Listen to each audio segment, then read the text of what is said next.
Hi అండి, నమస్తే అందరికి. మేము వచ్చేసి ఎమర్జెన్సీ డ్యూటీలో ఉండే అన్నింటికాల డ్యూటీలో ఉంటే గుడిబండట్లో ఉంటే తమ్ముడు కలిసి తమ్ముడు ఎవరు తమ్ముడు? కందిబండ మేలచిర మండలం. తమ్ముడు చెప్పండి.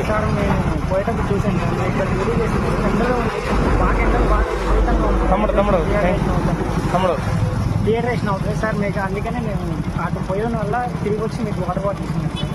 తమ్ముడు చూడండి బ్రదర్స్, మరి మానవత్వం మిగిలిందండి. చూడండి తమ్ముడు, మేము డ్యూటీ ఎండలో చేస్తుంటే సార్ వాళ్ళకి వాటర్ అవుతుందని చెప్పేసి, మరి ఎండకి డిహైడ్రేషన్ అవుతుందని చెప్పేసి తమ్ముడే స్వయంగా తన సొంత ఖర్చులతో తీసుకొచ్చిన బాటిల్. తమ్ముడు థ్యాంక్ యూ తమ్ముడు.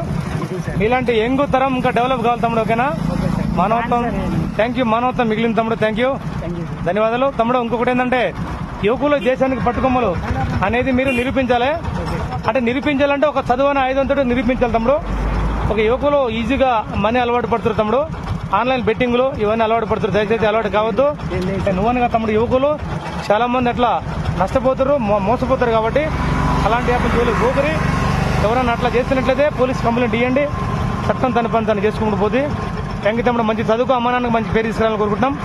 జై హింద్, థ్యాంక్ యూ, నమస్తే.